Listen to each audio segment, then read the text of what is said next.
نحمده ونصلي على رسوله الكريم أما بعد فأعوذ بالله من الشيطان الرجيم بسم الله الرحمن الرحيم هو الذي أرسل رسوله بالهدى ودين الحق ليظهره على الدين كله وكفى بالله شهيدا محمد رسول الله والذين معه أشداء على الكفار رحماء بينهم تراهم ركعا سجدا يبتغون فضلا من الله ورضوانا سيماهم في وجوههم من أثر السجود ذلك مثلهم في التوراة ومثلهم في الإنجيل كزرع أخرج شطأه فآزره فاستغلظ فاستوى على سوقه يعجب الزراع ليغيظ بهم الكفار وعد الله الذين آمنوا وعملوا الصالحات منهم مغفرة وأجرا عظيما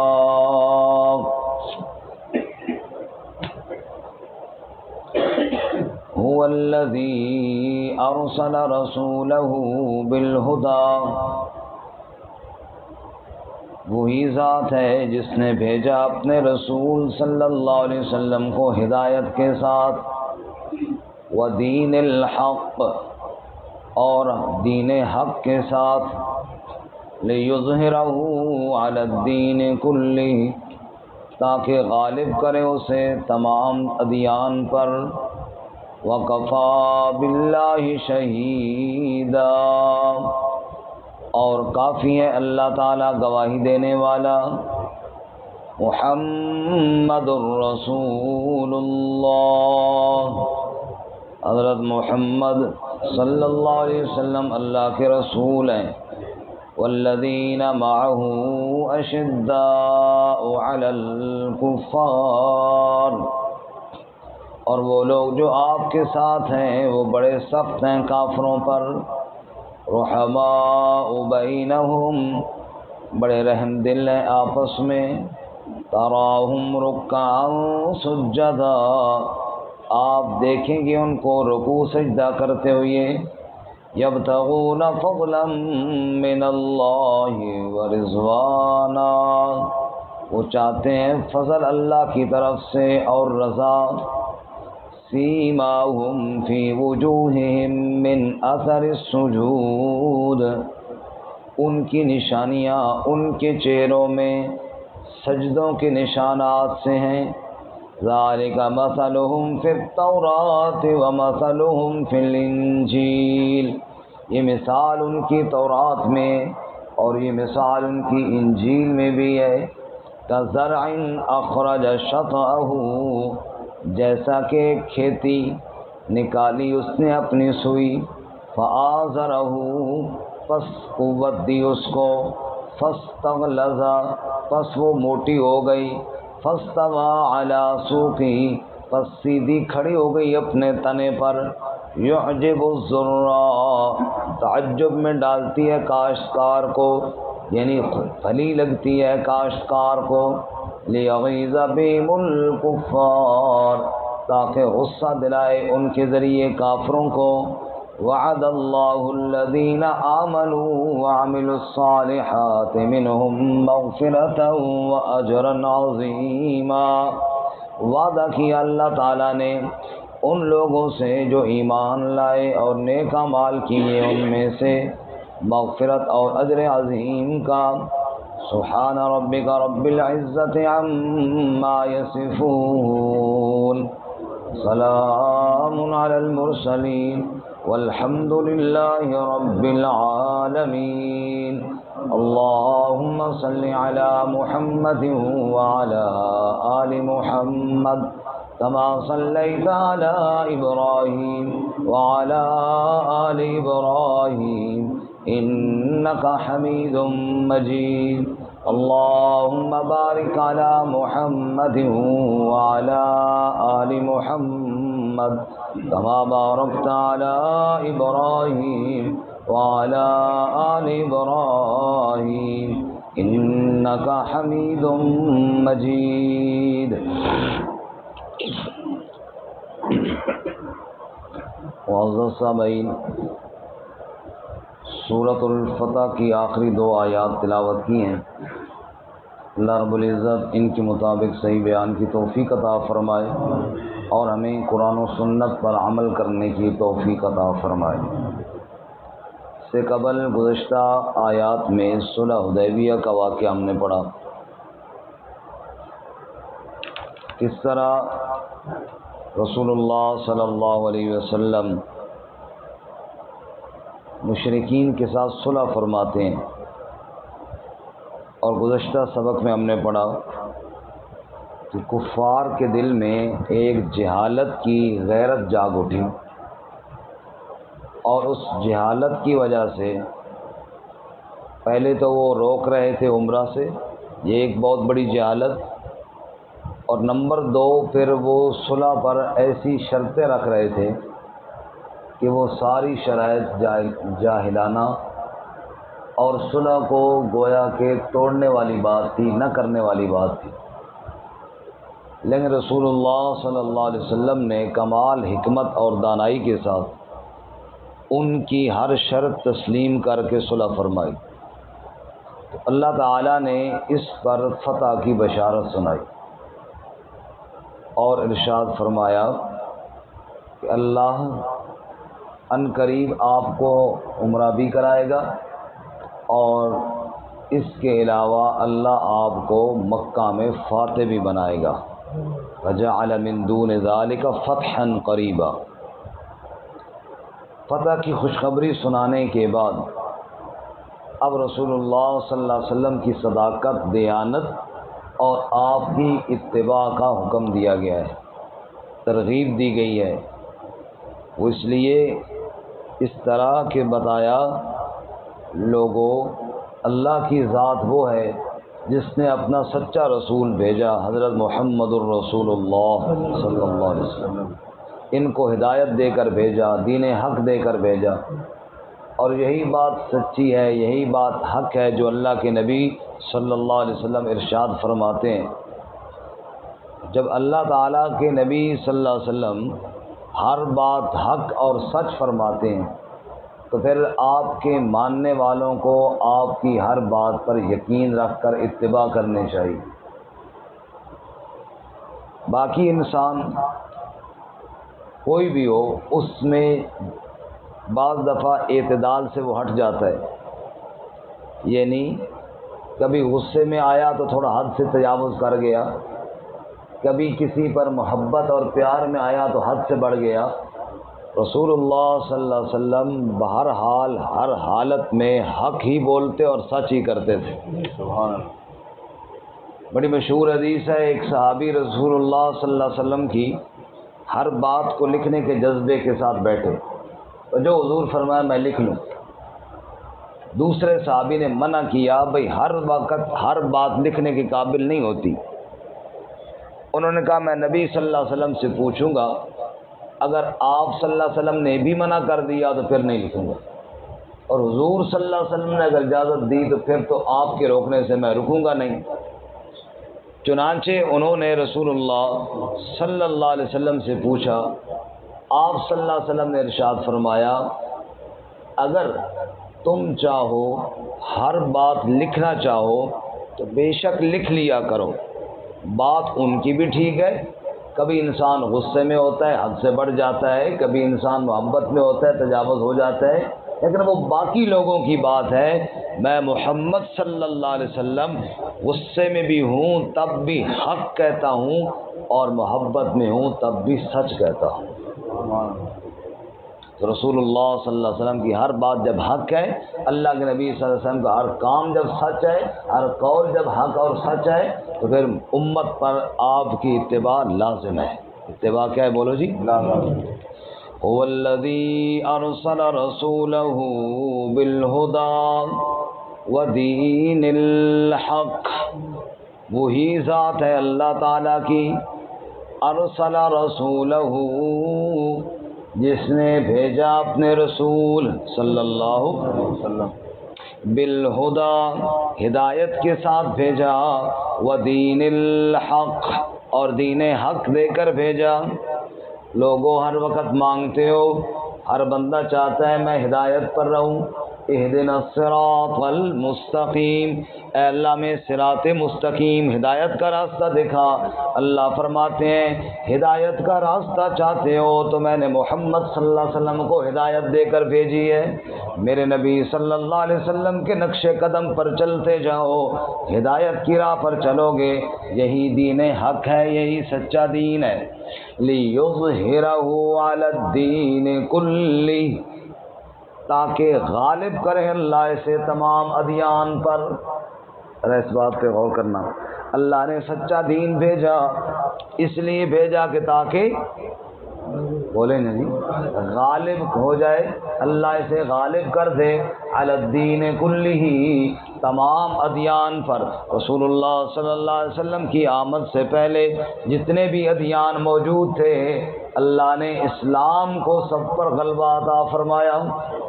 اب یہ غلبہ دو قسم کا ہے، ایک ہے دلائل کا اور ایک ہے نفاذ کا۔ دلائل کا غلبہ تو بہر صورت اس وقت سے حاصل ہے جب سے رسول اللہ صلی اللہ علیہ وسلم تشریف لائے، اور اس وقت سے لے کر آج تک غالب ہے۔ اسلام دلائل کے ساتھ سارے ادیان پر غالب ہے۔ یہودی آئے، عیسائی آئے، نجران کا وفد آیا، رسول اللہ صلی اللہ علیہ وسلم سے بحث مباحثے کے لیے بھی آئے، لیکن اللہ تعالیٰ کا دین اسلام ہی غالب رہا۔ اور بحث مباحثے کے بعد پھر مباہلے کا چیلنج دیا، بھئی اگر اس کے باوجود بھی تم نہیں مانتے ہو تو آؤ میدان میں۔ سورہ آل عمران میں ہے تعالوا ندعو ابناءنا وابناءکم ونساءنا ونساءکم وانفسنا وانفسکم ثم نبتہل فنجعل لعنت اللہ علی الکاذبین۔ تم بھی میدان میں ہو، عورتوں بچوں کے ساتھ، اور ہم بھی آتے ہیں میدان میں اور کہتے ہیں یا اللہ جو جھوٹا ہے اس پر لعنت بھیج، اس کو تباہ و برباد کر، آؤ میدان میں۔ لیکن وہ مباہلے کے لیے میدان میں نہیں ہے، تو غالب پھر اسلام ہوا نا۔ دلائل سے پہلے بات سمجھائی اور مباہلے سے پھر وہ بھاگے، تو غالب کون ہوا جی؟ اسلام ہوا۔ اسی طرح بدر میں آپ دیکھ لیجئے، اپنے سے 3 گنا بڑے لشکر کے ساتھ مقابلہ کر رہے مسلمان، وہاں بھی اللہ تعالیٰ نے فرمایا لِيُحِقَّ الْحَقَّ وَيُبْطِلَ الْبَاطِلَ وَلَوْ كَرِهَ الْمُجْرِمُونَ۔ اللہ تعالیٰ حق کو آج ثابت کر دے گا اور باطل کو آج نیست و نابود کر دے گا، اور پتہ چل جائے گا کہ اللہ کی مدد کس کے ساتھ ہے اور حق کہاں پہ ہے اور سچ کہاں پر ہے۔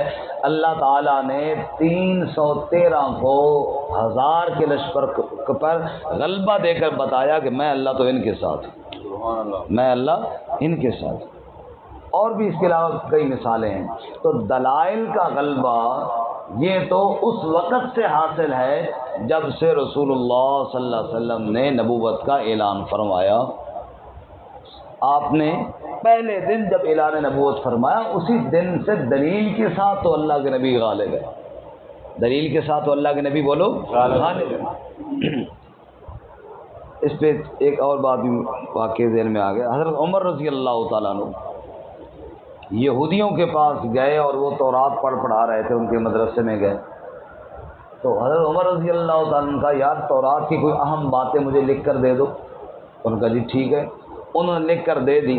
وہ تورات کے صفحے لے کر حضرت عمر رضی اللہ تعالیٰ عنہ نبی صلی اللہ علیہ وسلم کے پاس، ذہن میں یہ بات تھی حضور بڑے خوش ہوں گے بھئی تورات لے آئے، آ کر جناب وہ نبی صلی اللہ علیہ وسلم کی محفل میں پڑھنا شروع کر۔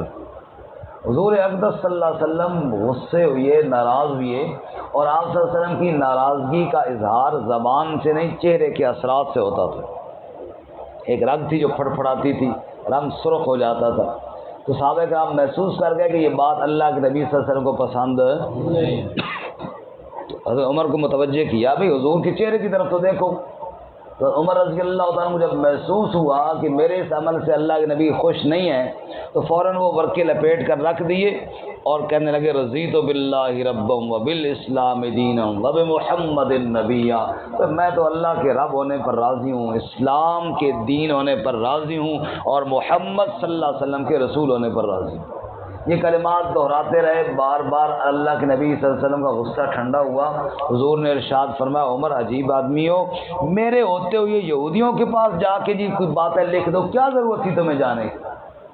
فرمایا جب اللہ کا نبی صلی اللہ علیہ وسلم موجود ہے، قرآن جیسی کتاب موجود ہے، تمہیں اب تورات کی بات وہ بھی یہودیوں کے پاس جا کے لکھوانے کی کیا ضرورت پیش آئی؟ پھر میرے نبی صلی اللہ علیہ وسلم نے ارشاد فرمایا لو بدا لکم موسیٰ واتبعتموہ وترکتمونی لضللتم عن الہدی، تورات چھوڑو، آج خود موسیٰ علیہ السلام بھی آ جائیں اور تم مجھے چھوڑ کر ان کے پیچھے جاؤ تو بھٹک جاؤ گے ہدایت سے۔ محمد صلی اللہ علیہ وسلم جب آ چکے ہیں، اب موسیٰ علیہ السلام بھی آئیں گے تو محمد مصطفیٰ کے پیچھے چلیں گے۔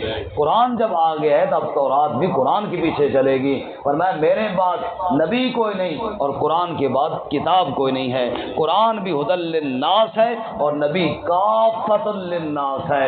نبی ساری کائنات کے لیے کافی ہے اور قرآن بھی ساری کائنات کے لیے کافی ہے۔ سبحان اللہ۔ اللہ فرماتے ہیں هو الذی ارسل رسولہ بالہدی ودین الحق لیظہرہ علی الدین کلہ، اللہ نے حق دین دے کر بھیجا، سارے ادیان پر اللہ نے غلبہ عطا فرمایا، تو دین حق دین اسلام کو عطا فرمایا۔